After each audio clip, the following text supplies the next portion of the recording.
Another method to find resultant vector is to use resolution of vectors. In this method, a vector can be resolved into two mutually perpendicular vector components. These vector components can be combined to produce back the original vector. If we have a force F, it can be resolved into two perpendicular components, Fx and Fy.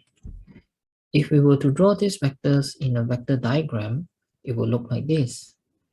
Fx followed by Fy, when drawn from head to tail, will give us back the original vector F.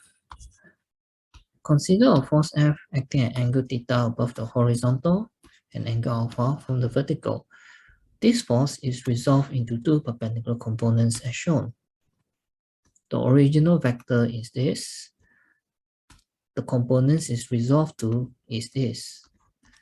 What we are interested to find out now is an expression for the components Fx and Fy in terms of the angles theta and alpha and the original vector F. Consider the example on the right. This right angle triangle is formed by shifting Fy to this side.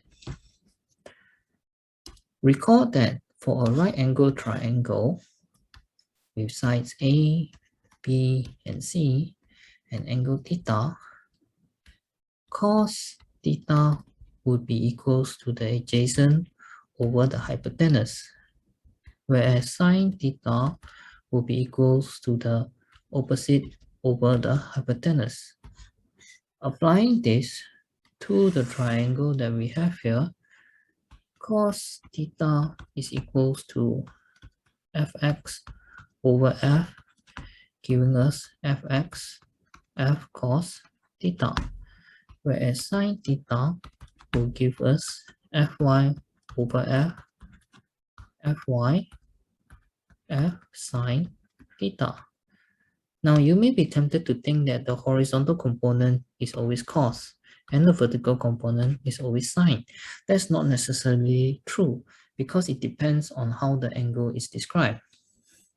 If we look at the other triangle here with angle alpha, this right angle triangle is formed by shifting Fx to this side. Applying sine and cos to that same triangle, sine alpha is Fx over F, giving us Fx F sine alpha. Cos alpha is Fy over F, giving us Fy F cos alpha. Now you see here, the horizontal component is sine. The vertical component is cos. It's different from what you're seeing here. Now, when you are dealing with questions that involve resolution of vectors, you do not necessarily need to do the derivations like the one shown here. There is a shortcut that you can use by taking a hint from how cos and sine is defined.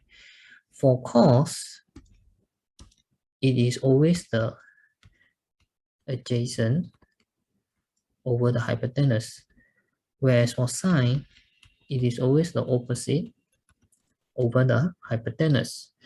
Now, the vector components that are always adjacent to the angle will always be cos. The vector components that are always opposite to the angle will always be sine. Let's have a look at the triangles that we did earlier. For the first triangle, you will see that Fx is adjacent to angle theta, so it is cos, whereas Fy is opposite to angle theta, so it is sine. If we move to the other triangle, Fx is opposite to alpha, so it will be sine, whereas Fy is opposite to alpha, so it will be cos.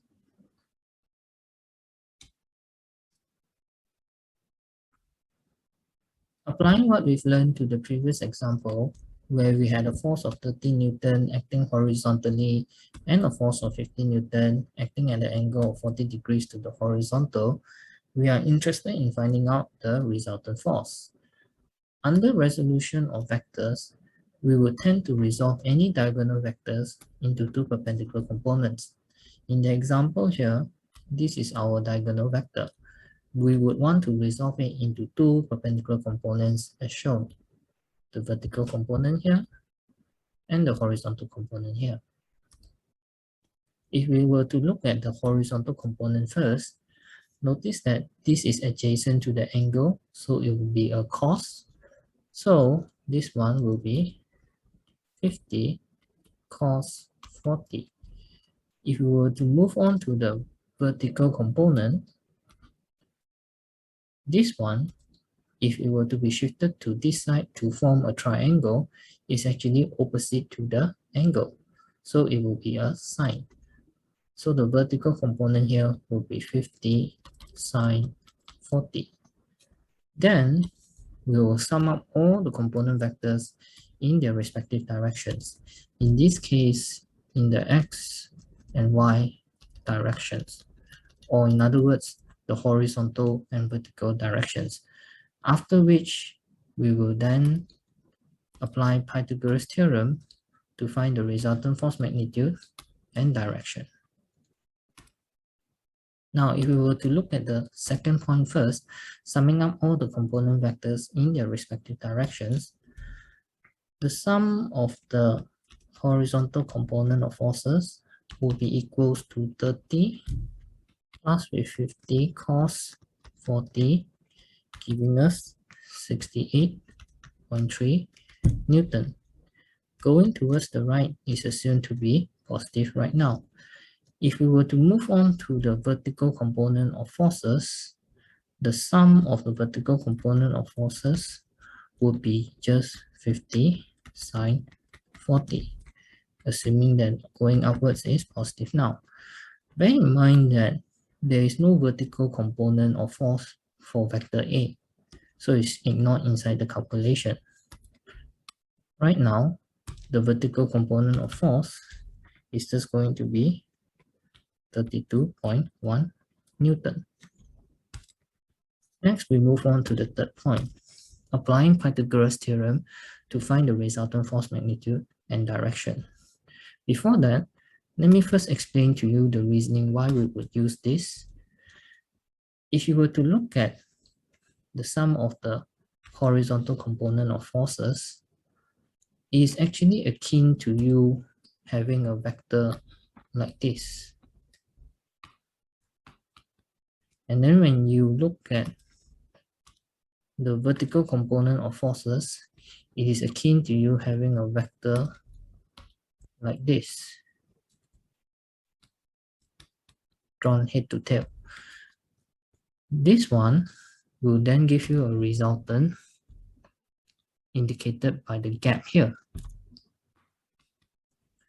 Recall that if you want to find the direction of the resultant, you will first need to look at the first point, followed by the last point. So the resultant is going to be in this direction. And this resultant is actually the hypotenuse of a right angle triangle. So the resultant is actually going to be the square root of sum of fx squared plus sum of fy squared, which in turn will give us 68.3 squared plus with 32.1 squared. Eventually, the final answer being 75.5 Newton. And if we want to find out the direction given by this angle theta here, we apply tangent theta equals to opposite over adjacent, which will be sum of fy over sum of fx equals to 32.1 divided by 68.3. The final answer of angle theta would thus be 25.2 degrees. So now you have found the magnitude of the resultant force as well as its direction. Now bear in mind that this answer is slightly different from the answer that you have found from the scale vector diagram method. The scale vector diagram method gives the answer for the resultant as 76 Newton, whereas the angle was 25 degrees. The answers are a bit different. Now this is to be expected. Usually, the answers that you obtain through resolution of vectors is actually more accurate, whereas the answers that you obtain from scale vector diagram would not be as accurate because it is subject to the accuracy of you drawing the lines when producing the scale vector diagram.